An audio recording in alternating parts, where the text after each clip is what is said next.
that has been attending and listening to the message and making sure that you stay with the series. We have been a church in the past, bored with series. I feel your engagement in this series, and I wanted to stick with it until I got finished, with it. And so I believe today, unless God does something a little differently or take me in a different way, I believe today will be the last day that I'm going to be dealing with this series. And I don't believe that there's anyone, if you have paid attention over the last several weeks, I don't believe that you can walk away from here and say that you don't understand Genesis, the 13th chapter. And also, I don't believe that you can say that you don't understand the ability and the power of a choice. We have said that, over and over again, that choices shape our life and our destiny. We said, number one, that choices have impact upon our life and determine your destiny. Number two, all choices have consequences, negative or positive. You are free to choose anything that you want, but you're not free to choose the consequences of your choice. Every choice comes with a corresponding consequence. Number three, we said your choices lead you further from God or it leads you closer to God. Number four, we said our choices should be in line with God's plan for our life. His plan is always shaped by his principles and character. Number five, we said make choices which values relationship over stuff, over things. God is in the people business. Number six, we said make choices which value godliness over greediness. And we ended on last week with don't let your eyes choose for you. We stated that Lot chose based upon what he saw. And we began to talk about, how our eyes would get us into trouble. We all have an eye problem when it comes to the things of this world and the things that we like to choose for ourselves. And we read to you 1 John, the 2nd chapter, the 15th, the 17th through the 17th verse. And it says this: do not love the world or anything in the world. Anyone who loves the world, love for the Father is not in him.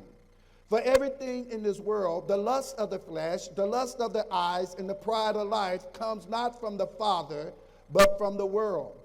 The world and its desires pass away, but whoever does the will of God lives forever. And we stated that, simply put, that when we start looking at things through our eyes and what we see and what we desire, it is based upon our lust for the things of this world and not to please God. It's a strong desire where we coveted things of this world, be it money, be it stuff, be it titles, be it positions. We covet those things because we see with our eyes, what those things can bring us a reputation.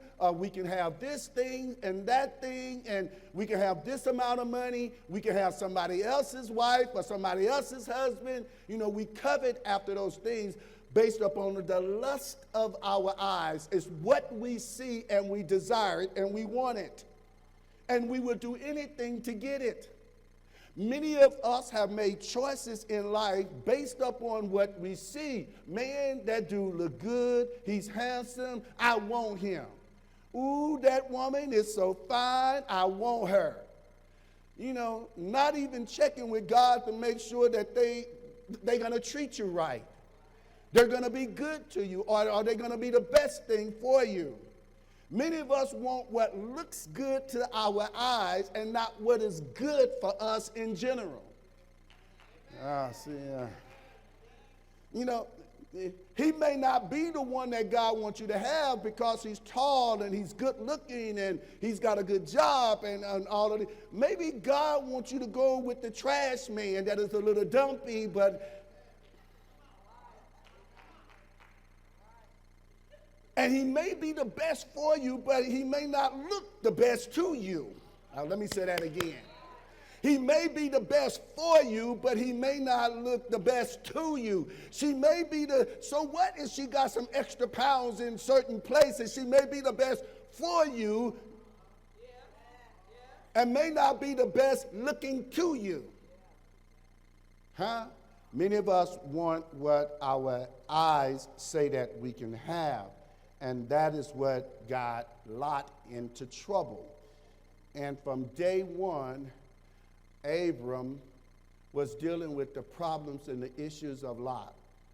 Lot got caught in captivity because he had moved into Sodom and Gomorrah, and 4 kings were fighting against 2, and they captured Lot and his entire family, and Abram had to go and rescue him, and now we come down to the serious piece, where God is going to destroy Sodom and Gomorrah. And he took the opportunity to sit with Abraham to let Abraham know that he was getting ready to destroy Sodom and Gomorrah because of its wickedness. And this is where our story is going to get very deep, and you're going to see some things, because Satan would never allow you to understand the depths of the depravity, of your choices, until it's way too late. He would never let you see how far your choices have taken you off the course or the direction that God wants you to be on until it's too late. And that is what happened, with Lot. But God wanted to let Abraham know what was happening. Like on last week, we talked about that Abraham began to intercede for Sodom and Gomorrah because he knew that Lot was there. He knew Lot, his family, and his possessions were there. And he began to intercede, and he began to try to negotiate with God and saying, God, if you can just find 50 folks, well, that didn't work. If you can find 45 folks, that didn't work. And he went all the way down to 10, taking into consideration that we as Christians, we're supposed to influence our surrounding, not our surrounding influencing us. And so what he figured was, I know my nephew got this. I know he got it with 10. I just believe in my nephew. He's been in my company way too long. And so I know he can at least have 10. He got himself. He got his wife. He got his 2 kids. That's 4 right there. And we know that if he's going to marry off of his daughters, then the 2 boys got to be right too. So that's 6 right there. Nephew got to come with just 4 more. I know he to influence at least 4 people. Huh? The rationale that was taking place within Abraham's mind is that we are to be in this world, but not of this world, and we are to influence this world, and so nephew got to have this.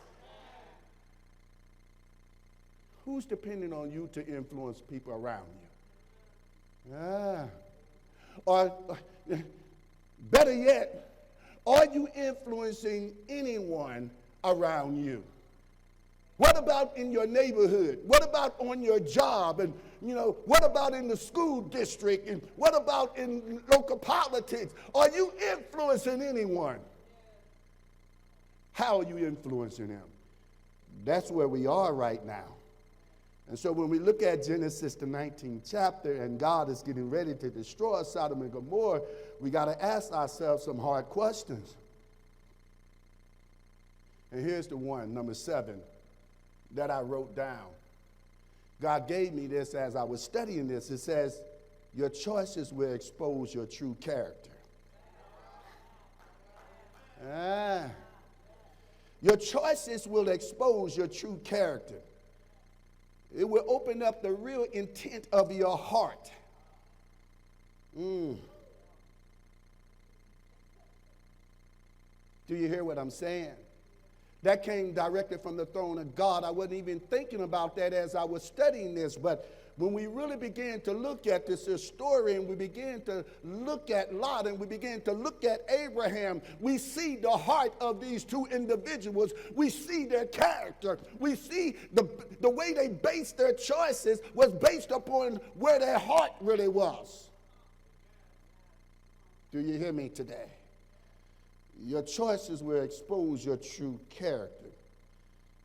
It will show the intent of your heart. And I want to deal with just that statement a little bit.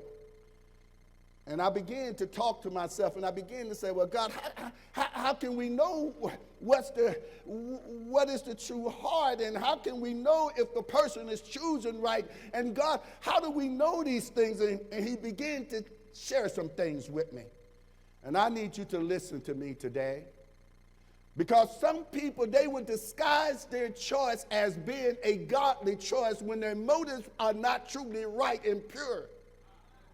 They will be saying that I'm doing this, God, you give me this six-figure job, I can help the church more.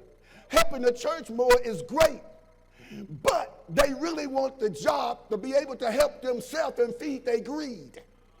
Because we see a lot of them, when they get the six-figure job, they go on their way and they forgot about the things of God. So your choices will expose you. Look at somebody and say, your choices will expose you. You may cover it up from us, but when you make a choice, if your choice is not God-centered, if it's not God-directed, if it's not God-selected, it is going to expose you. Your choices will expose you. Why are you really doing it? Oh, we can have these nice little cliches and these nice little phraseologies. I'm doing it for my family. I'm doing it for the church. I'm doing it for... Yeah, right.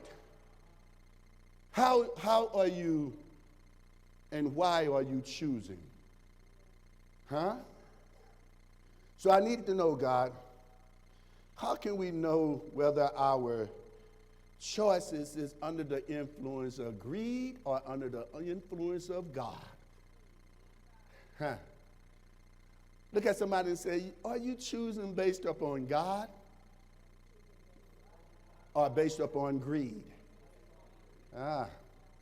Let me give you some examples to help you. And I thought about this here very hard and long, and I didn't want to shout you happy today. And that's why I said we got to talk about some serious stuff. Because I'm tired of people jumping up and shouting in church and they're going back the same way. Huh? Choices. Many of us are making choices based upon greed, not based upon God.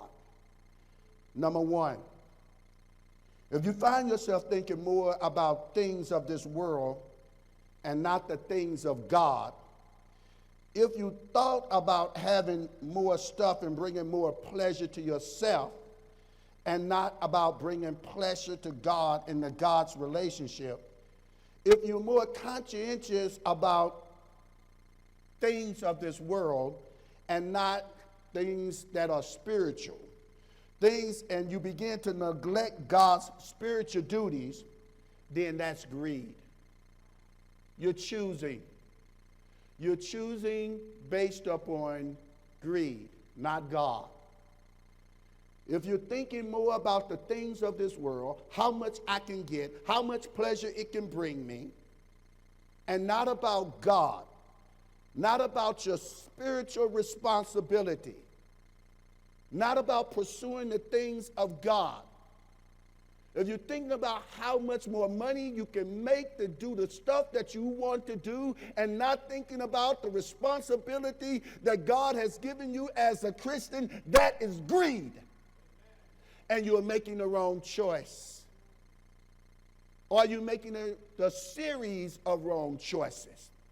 If it's all about what you can get and it leads you away from God, it is not the right choice and it is not the right decision. Watch this. By definition, to choose one thing means to eliminate another thing. When you choose to go after the things of the world, then you choose to neglect God and God's responsibility. And I did not say that God don't want you to have things. But when things become your motive, when money becomes your motive, when you want to be happy based upon stuff and things, then that is not of God. It is not of God. My wife and I, we can live very comfortably if we walk away from church. I'm talking about with money. Do you hear what I'm saying? If we walked away from church and not having all of the responsibility of church and ministry, we can do okay. But will we really be serving God? No. Do you hear what I'm saying?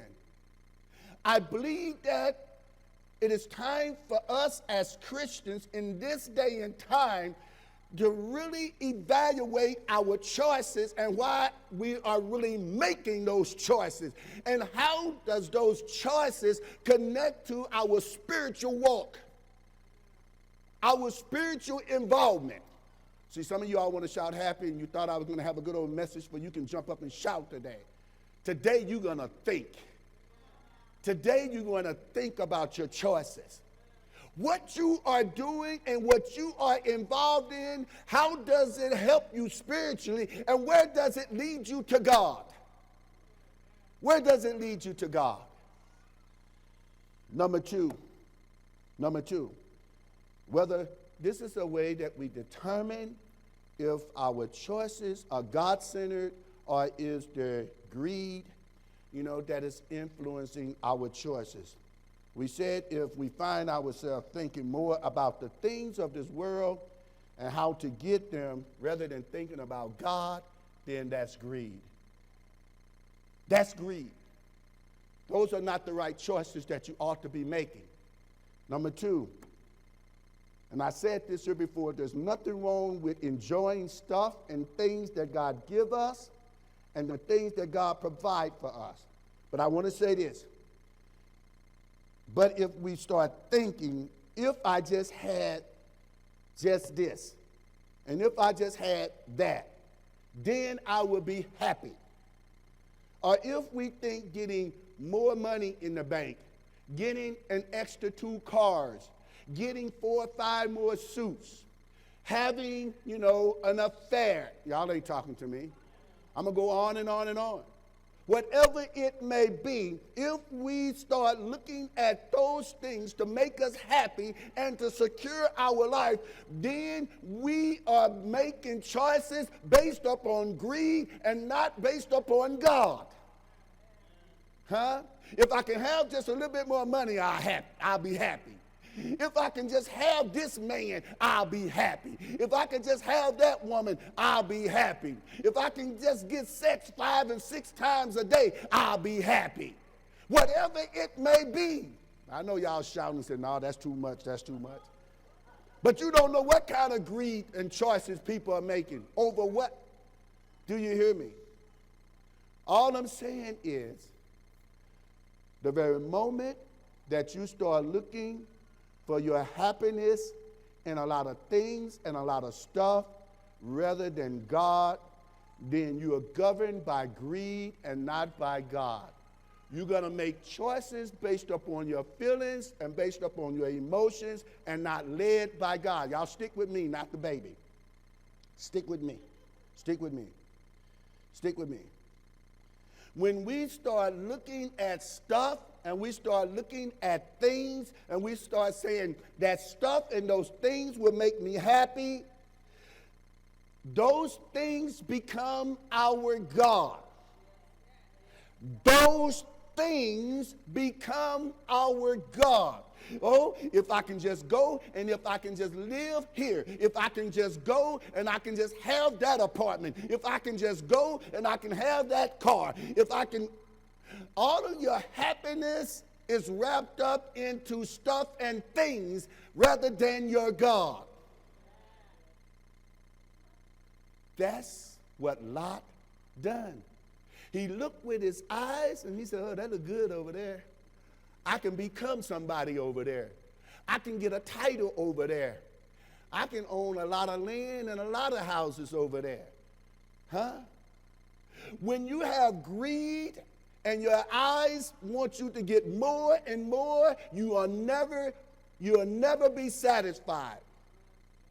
That's why you see so many rich people. Ain't nothing wrong with being rich. As long as the richest don't have you, you have it. There's nothing wrong with being rich. I tell God all the time, God, I need wealth. I don't want to just be rich. I want to be wealthy. It's a big difference. I want to be wealthy, so I can do the things that God wants me to do. But I don't pursue wealth. I pursue God. God is the author and the giver of wealth. Do you hear me? Our God give us those things. There's nothing wrong with being rich. There's nothing wrong with being wealthy. But when you look at those things and that's what you desire and that's what you go after, that's what you follow, that's what you put your energy into, then that is of this world and not of God. What will profit a man to gain this whole world but to lose his soul? Huh? The very first thing that we ought to be doing is focusing upon God, putting God first in our lives. So, material things. If we start trusting in material things rather than trusting in God, then the things of this world is governing our lives instead of God governing our lives. Number 3, if we lose our joy and we begin to mourn over stuff that we have lost that is connected to this world, y'all ain't hearing me today. Oh, I lost that job. I don't know what I'm going to do. Oh, God, I don't know what I'm going to do. Didn't God, if God gave you the job, he'll give you another one. If our joy is wrapped up in that job,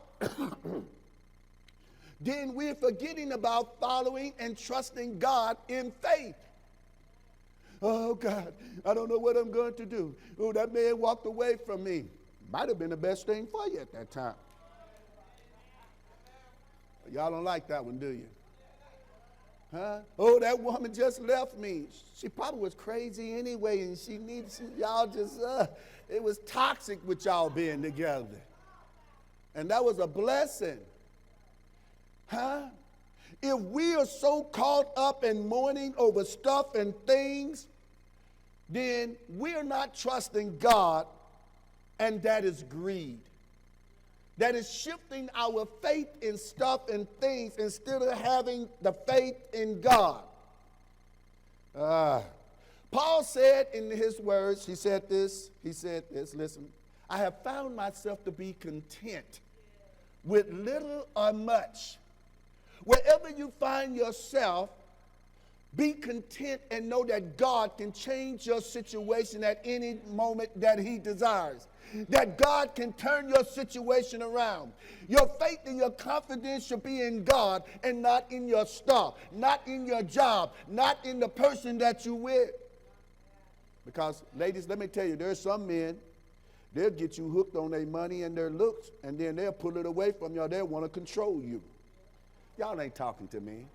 Men, there's some ladies that'll get you hooked on their body, and they'll try to control you. There's attachments and strings to what they're giving you. As soon as you get wrapped up into all of their stuff, it's just like some of these jobs. As soon as you start depending upon them, then they can pack up and they can leave and go somewhere else.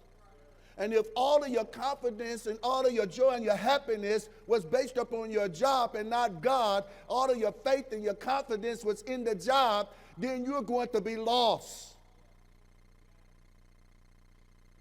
So we have to find ourselves to be content where God have us. That's not saying that we have to like it and we have to stay there. But what it's saying is, God, I'm going to be content until you tell me to choose to do something else, or you guide me or you direct me to do something else.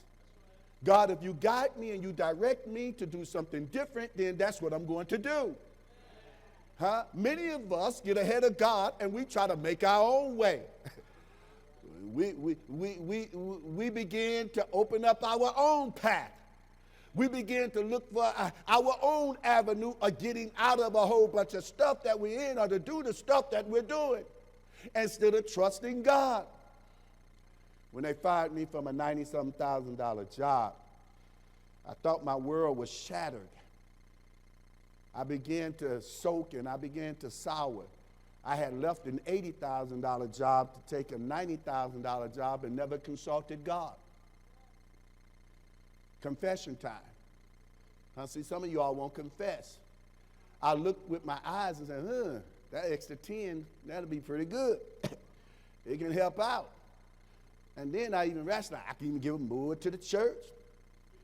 Hey, come on now. The worst decision that I made in my career is to leave an $80,000 job to take a $90,000 job, and I was miserable every day. And every day that I drove into work, the song was Stand. Every day that I came home from work, it said, man, this DJ know me, don't it? It was Stand.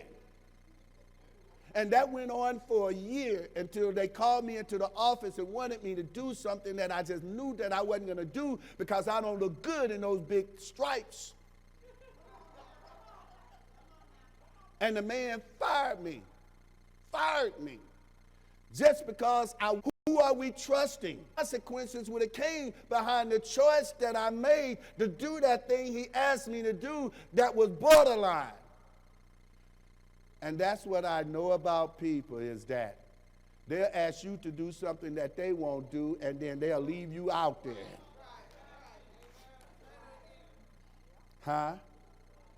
Man, when that man told me I was fired and I was walking down that hallway, my knees buckled, and I heard the voice deep in my spirit. And I gather myself on the going, and I'll be like, can you bring me some boxes? I called, took away my government key because I chose what he told you to do. God is responsible for taking care of you. Oh God, I don't know what. And I'm gonna be honest. For a moment, I was lost. I went home and I laid in the bed. I was soured and soaking before I could even lay down good. People had put out there that I got fired because I embezzled money. No, I got fired because I wouldn't embezzle. Did you hear what I'm saying? People lied on me and everything else, and God, I can hear the voice of God when I was laying in that bed beginning to soak and sour. God said, what are you doing? I just told you that job wasn't your source. Man, I got up the next couple of days. I called a meeting of the family, and we sat down, and we began to strategize. I told everybody we have to cut back for a minute, and everything else. The kids were saying, you could take my little money. They ain't have much. You could take my little money. And I mean that we started putting it together as a family, and God gave us a plan. See, when your choices, and it's the right choice, put you in a situation that seems impossible, it is possible for God and it's impossible for us. And then God began to move in our impossible realms supernaturally to make supernatural things happen in our benefit because we chose him instead of the world. Y'all missed that.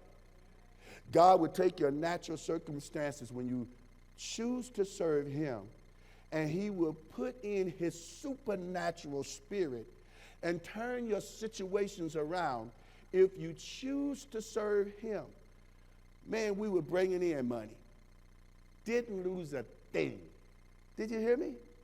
And all of a sudden, my old job came back up with the federal government. And at the time, that's when they was going through really having problems hiring people. 20,000 people put in for my old job. It wasn't filled over a year.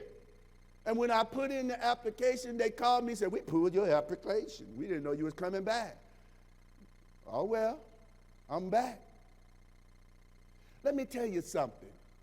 When you choose to serve God and you make choices based up on God telling you and directing you to make those choices, out of all of those applications and resumes, they couldn't even look at them because mine kept being bounced to the top.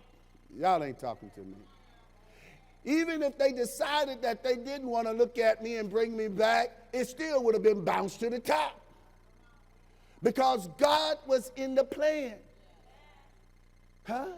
Do you hear me? Went back making more money than I did when I left. Because I chose to make a choice that was God-centered and not man-centered or worldly-centered. Do you hear me? Point number 4 on that. And then I'm going to be finished and I'm going to jump to my point number 8. And we're going to try to close this out for today. If you find yourself constantly making decisions based upon first-person singular pronouns, then that's greed. What do you mean? It's what I want. This is for me. This is my decision. This is going to help me. I'm taking care of me. I'm doing this for me. I need me to be happy. Y'all getting it? Huh? If you start looking at it that way, that's just the way Lot looked at it. If we look at 13, if we go back to Genesis 13, the 11th verse, we'll see that he looked and he saw what was good for him. Not what God said, but it's what he saw that was good for him. It was all about him. When you are choosing and it's all about you, then it is not the right choice. Because you need to consult with God. Well, he makes me feel good. Well, we got a problem right there right now. Huh? She makes me feel good. This is what I want for my career. Y'all know how y'all get indignant about stuff too. But did God tell you that he is for you? Did God tell you that she is for you? Did God says that's the career that he wants you to go into? Man, did you know how many times I've been wanting to leave her and God haven't allowed that to happen yet? Huh? Do you know how many times I wanted to throw in my pastor badge and leave y'all? Y'all see, y'all didn't even get that. Y'all didn't get that. Huh? I wanted to throw it in and say, God, I don't want to be a pastor anymore. These people getting on my last nerve. I can't make it, God. You know, I'm about ready to. God, here, take it. And he said no. Do you hear me? You know how many times I wanted to put this here church on the selling block? I even did one time. Come on, y'all. And God said no, because it was about me. It was about my feelings. It was about my hurt. It was about, God, I don't see no growth in these people. God, I'm wasting some of my talent on these. And he said, it ain't about you, James. Huh? See, now they said that loud when I said it was about me, didn't they? Watch this on the first person singular pronouns. Huh? Are you choosing based upon just what you want and God said release, your release? I got happy. Woo. And called, a real estate agent. Yes, made it seem like, because that's all I want to hear through my emotions. That's all I could hear is that it's about me. And you tired of being hurt, James. You deserve more than this. Yes, I did. I cried and I snotted. You deserve more than this, better than this. How many of y'all been there? Now, come on, y'all. You know that you cried and you snotted and you got all the emotion. I deserve better than this. I shouldn't be treated like this. I should be getting more. I. I mean, I had a field day. First person, singular, pronoun. Yes, I did. And I went through putting this thing on the market. We paraded so many people around here. I thought I was done. I thought it was a fresh start. I thought I was moving on up. I. And every deal fell through. Every deal fell through. You hear me? Every deal fell through. I went back to God and I said, God, I thought you told me I was released. He said, you were released from people that walked away from you, weren't released from what I. He said, how can you get rid of what I gave? It's not even yours.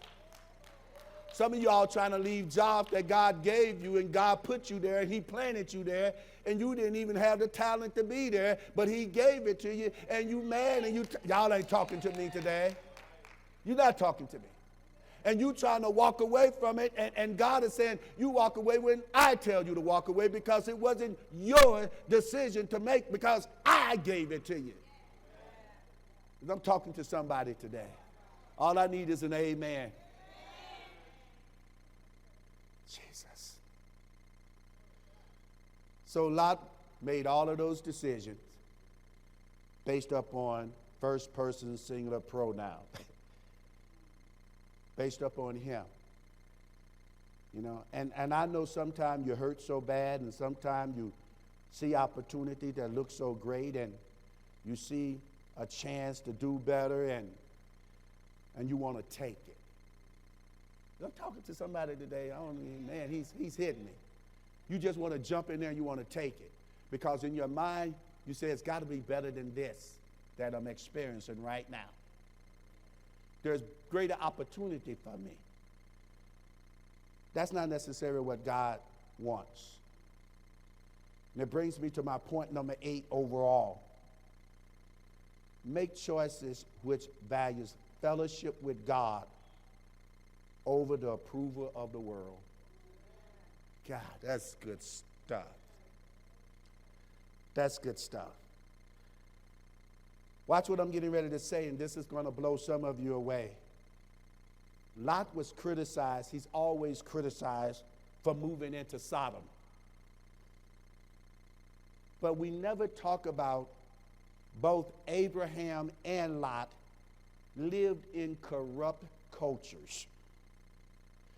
If you want to compare the Canaanites to the Sodomites, there's not that much different. His wickedness was the highest point on a scale of 10. Maybe the Sodomites were a 10, but the Canaanites was a 9.599. They both lived in horrible cultures. They both was living in bad places. But something made a difference here. They both lived in situations that were horrible. The Canaanites was just as bad as the Sodomites. And y'all talking about, well, it was that homosexuality. I'm going to tell you, it wasn't just homosexuality because the Canaanites had homosexuality. The Canaanites had bestiality. The Canaanites had child, sacrifices, just like the Sodomites. Well, what was it? Why could one man stay clean and another man get corrupted? That's what I want. Man, I said I was going to be through. I might not even get finished with this thing. I might not even get finished. So we have to go back to chapter 13. Is it okay if your pastor take his time? Look at my iPad won't advance. I don't know if I might not be hooked up to the internet. There you go. You start. It's a delay. We want to go back to chapter 13. And I want to show you something in around the 18th verse. Okay, my iPad is moving very, very slow. Somebody, do you have chapter 13? And I want you to go to the 18th verse. Come on, iPad.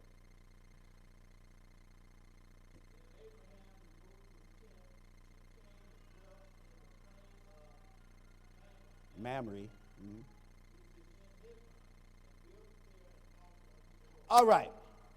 What made the difference between Abraham living in horrible conditions in a horrible culture and Lot living in a horrible condition in a horrible culture? Man, wow. You have to really pay attention here because the Bible doesn't miss words. What we see here, the first thing that Abraham done in this horrible culture, in this horrible environment, what did he do? He built an altar to the Lord. Other words, what he was saying is, I'm going to establish my relationship with God right here in the midst of this here degraded society. He said, everything may be going bad around me, but right now I'm going to stake my claim. Right now I'm going to stand for holiness. For me and my household, we are going to build an altar to the Lord. It doesn't matter what happens around this place. This ground is still holy ground. This is still sanctified ground. I'm going to establish this here, right here in the midst of the Canaanite, right in the midst of Canaan. I don't care what they doing. This is what we're going to be doing. When they are doing bad stuff, we're going to be praising God. We're going to be...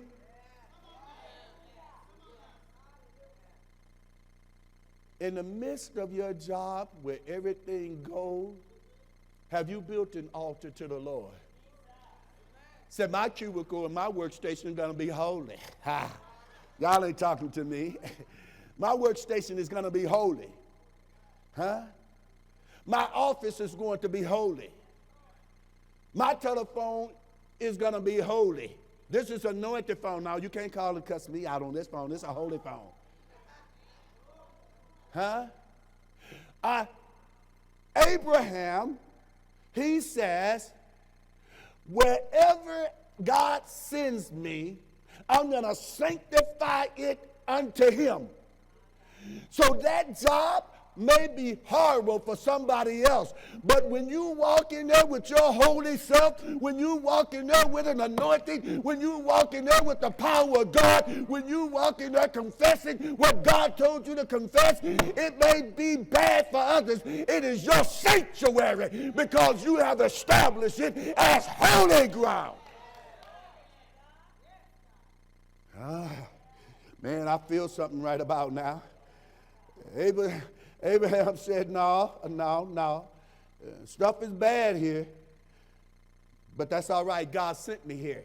So wherever God is and wherever God's sanctifying, wherever God's presence is, it may be chaotic to somebody else, but you are in the protection of God. That doesn't matter. Daniel said, you can drop me into lion's den, but when I get down there, I'm still going to praise God. I'm going to set up an altar right down there in the midst of the lion's den, and it doesn't matter. All of the lions around me, I'm still protected because God is with me. God is for me. And if God be for me, who can be against me? And I'm here to tell you, you stand your ground. Make your job holy.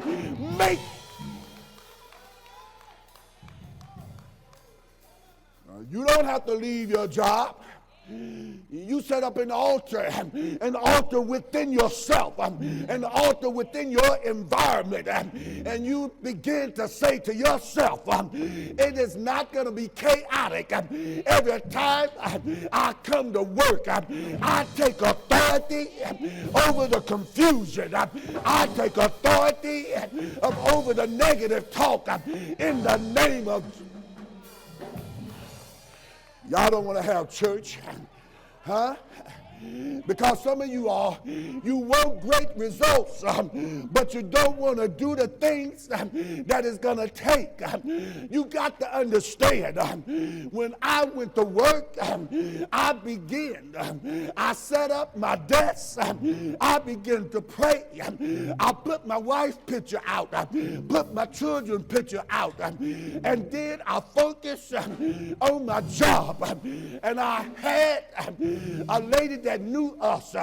Her daughter and Christopher went to the same school. And she came to me and she said, James, these people think you stuck up. The first thing you came in here and done, put your wife's picture up. Let me tell you, that was sending a message. I'm off limits because I'm trying to do what God called me to do. I ain't got time to come in here for mess. And here I'm setting it up. I'm setting up to let you know, for God I stand. For God I die. In Him I have my movement and I have my being. God. All right, I feel myself going to another place here. And so, can you not compromise even when the pressure of the world is pressing on you, when everybody else is cheating? And what if I'm staying? Can you stay holy? Can you stay holy? Can you stay holy? Can you stay pure when everybody else is cheating? Can you stay holy? Can you stay pure? Don't let the world change you. You change the world. Do not be conformed to this world. Be ye transformed by the renewing of your mind. Don't let the world change you into what the world wants. You change the world. Wait. Now my office is like a counseling place. I told these people, y'all got to pay me 2 salaries. The one that I get from the government and all of this counseling I'm doing with you all. Listen to me. The world will look at you and the world will test you to see if you're walking the talk, just to see are you living the way you're supposed to live. The world will check you out just to make sure that you are not doing the same thing that they're doing, that you are not acting the same way that they're acting. The world is trying to shape you into their ideology, the way they think, the way they live, the way they act. You got to stand your ground, build yourself an altar and say, God, be with me. I'm going to stand when everybody else is compromising. God, be with me. When everybody else is quitting, I'm going to... God, I said I was just going to stand up here and teach today, but I feel something. Y'all need to know it's time to take a holy stand. Look at somebody and say, take a holy stand. Are you going to stand when everybody else is quitting? Are you going to stand when everybody else is doing? Let me try to get finished with this. And Abram, he said, yeah, I'm amongst these heathens. Look at somebody and say, I might be among heathens, but I'm going to be sanctified.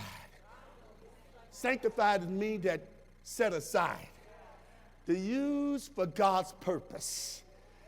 When he took a stand and he built an altar, he said, I'm not going to allow any of the worldly influences taint or change me and stop me from doing what I know to do, and that is to worship. Oh, y'all ain't talking to me. He said, I'm going to worship. Sometime in my office, all hell is shaking around me. All calls are coming in. All people are complaining. There's 48 people in that office, and I'm responsible for all of them. And I get in that room, and I close that door, and I say, God, if you don't help me, I am going to fail. trouble. God, show me what to do, how to handle them, God. God, give me a plan. How many of you know just one word from heaven, just one plan from heaven? You need to build an altar and you need to worship God. Listen to me. I didn't get loud the way I am right now. I just began to say, God, I need you. I got these situations. Anybody need God in the midst of trials, in the midst of trouble, in the midst of situation? People will make you lose your mind, and you got to say, God, I need your clarity. I need your direction. You show me. Yeah. Watch this. Watch this. You can build your altar wherever you are. You can build your place of worship wherever you may be. Shadrach, Meshach, and Abednego, they said, King, we're not going to bow. And the king said, throw them into the furnace. Turn it up 7 times higher. And they said, just throw us in, King, because our worship is only to the true and living God. Our praise is only to him. And so they threw him in, and listen to me. The fire was so hot that the men that threw him in, they dropped dead. And I'm here to tell you, when they got in the fiery furnace, they built an altar. They began to worship in the midst of the fire, in the midst of the heat. They began to praise God. They walked around. They didn't murmur. They didn't complain. And because they had already said, you can throw us in, but our God shall deliver us.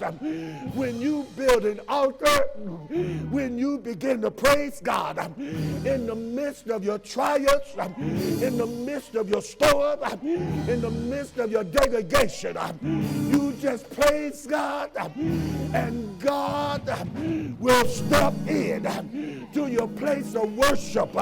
He will step in to your altar. And they said, they looked in, and they said, didn't we throw 3 in? And somebody said, yes, you threw 3 in. And they said, but it's 4 that is walking around in the midst of the furnace. And they said, didn't we throw them in bound? They said, yes. And somebody said, but they are loose. They are loose. They are loose. And they're walking around. When you build an altar, God will break your chains and shackles. God will let you walk around loose, even in the difficult places. With God before you, there's nothing that can stand against you. You got to trust God. And somebody said, well, one don't look like the ones that we threw in. He's a little different. And they said, what he looked like? And somebody said, he looks like the Son of God. He looked like God. Watch this. God will step wherever you decide to worship him. It can be in your car, it can be in your job, it can be wherever. If you say, God, I need you, and you break down and worship, God, I'm in a bad situation. God, I need to hear from you. The very moment that you begin to worship, God will step in your situation. God will begin to get involved. God will get, yeah.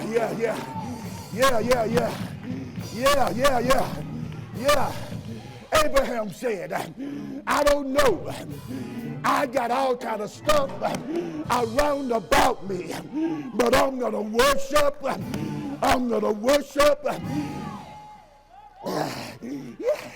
Yeah, baby. I feel something here. I feel something here. I feel something here. God says, stop complaining and start worshiping. God says, stop looking for a way out and start worshiping. God says, it doesn't matter what's all around you. Build me an altar and say, this ground is holy ground. I'm going to worship. I'm going to worship. I'm going to worship. I'm going to worship. I got an altar. Yeah.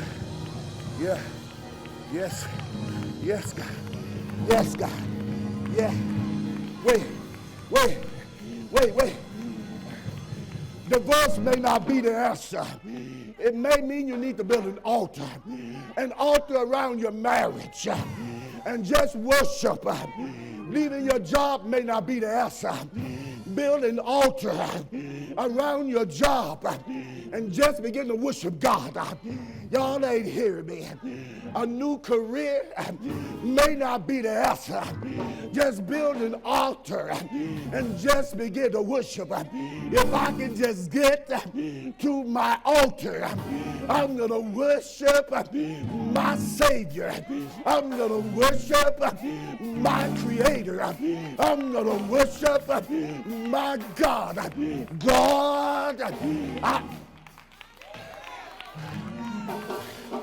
Yeah, y'all better take this thing. I feel the Spirit of God.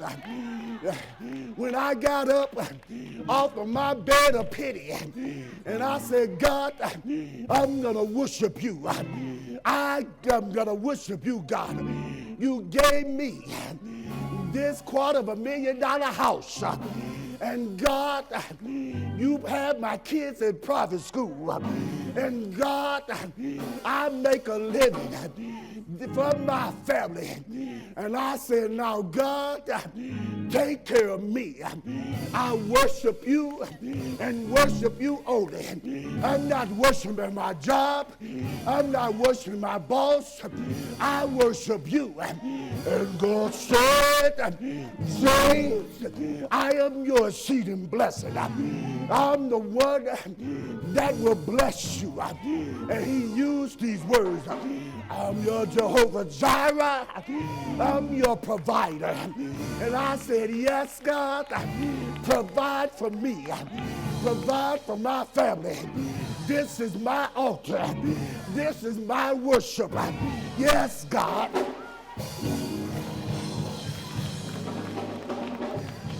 Yeah.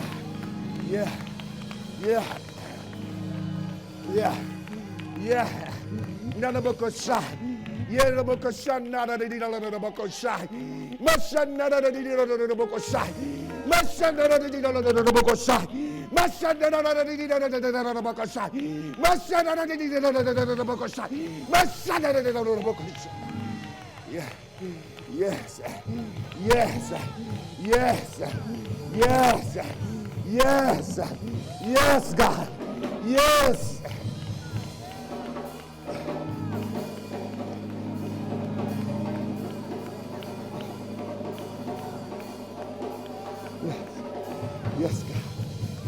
God. Yes, God. Yes, God. Yes, God. God is saying, everybody is looking for a way out. What about a way through? Our God, he will make a highway in the desert. You ain't talking to me today. He will bring a stream in the midst of dryness. Our God will create muddy, even if after dropping in the fish mouth. Our God is a provider, even if he had to multiply the fishes and the loaves. God told me to tell you, if you worship him, you won't lose anything. God told me to tell you, you can prosper wherever he sends you. God said, James, this place shall be filled. This place shall declare the glory of God. And God says, you don't have to go nowhere. I'm going to prosper you will hear in other places. Just build an altar and say, God, I trust you. God, I depend upon.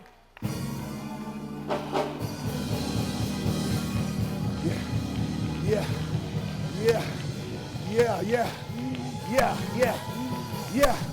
Before you make another choice, before you make another decision, stand your ground, build your altar. I need folks that is ready to make a decision, and you're ready to build an altar. Build an altar. You should be standing on your feet and saying, God, I build an altar around my situation. Right now, I don't know what to do, but I ain't going nowhere without building this altar. I ain't going nowhere without worshiping. I ain't going nowhere without hearing from you. I ain't going nowhere unless you tell me to. God, I worship. God, I worship.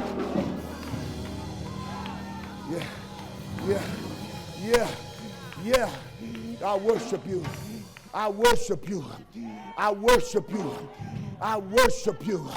I build an altar with. Yeah. Yes, God. Yes, God. Yes, God. Yes, God. Yes, God. Yes. Yes. Your focus is on your God. When you build an altar around your situation, around your circumstances, around your problems, around your issues, you don't focus on your issues. You focus on your worship. You focus upon God. God is your focus. You saying, I know it's around me. I know stuff is happening. I know they're lying on me. I know they're setting me up. But my focus is up on you, God. My focus is up. Yeah. God, you got to help me here. I keep on, I feel like going, God. You got to help me. They're not getting it. God is saying right here, can you shift your thinking from your situation, from you, and shift it to your Creator? Oh, y'all ain't getting this. He says shift, make a shift and worship him. Make a shift and worship him. Where is your altar? Where is your sanctuary? Where is your place where you meet God? Just begin to worship. Just begin to worship. Just begin to worship. Yeah. Oh, I feel something. I feel something. I feel something. God is doing something. Can you worship him? Worship him right now. Worship him right now. Worship him right now. Worship him right now. Worship him right now. Worship him. Worship him. Yeah. Yes. Go ahead. Worship him. Go ahead. Praise him. Go ahead. Lift him.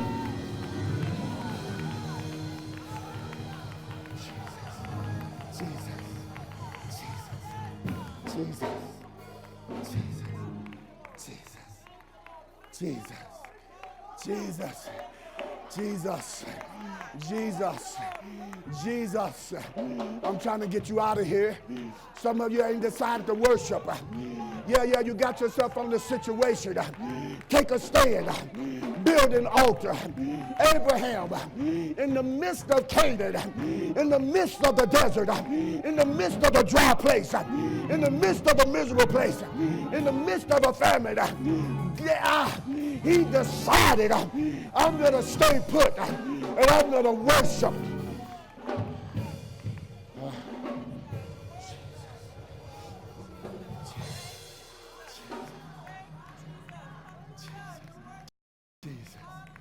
Jesus.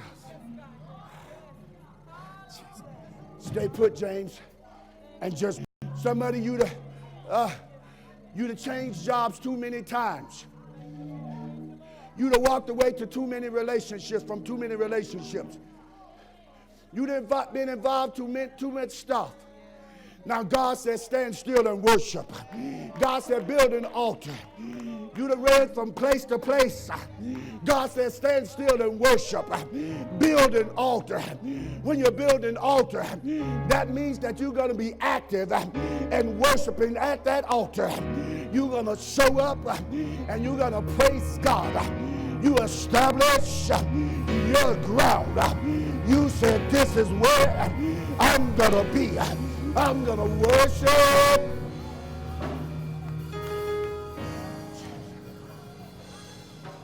Jesus, Jesus, Jesus, Jesus. We never see anywhere that Lot established his religion and his stand to his God by building an altar in Sodom and Gomorrah.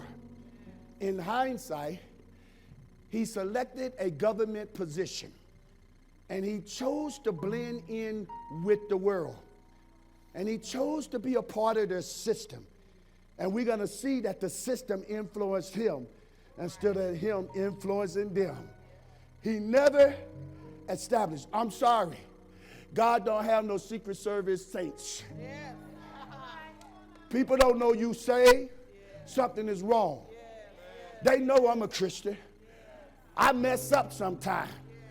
And when I get up and I stand up to speak, I might get up and say, I give honor to, I say, oh, wait a minute. I give honor to the mayor. I start off giving honor to God. You don't know how many times I'd have made that mistake where I stood up and I thought I was in church. But I'd have forewarned everybody, I'm going to be a Christian to the day I die. And I'm here to tell you, God, whatever you're doing, I don't want you to do it without me. That's why I'm going to say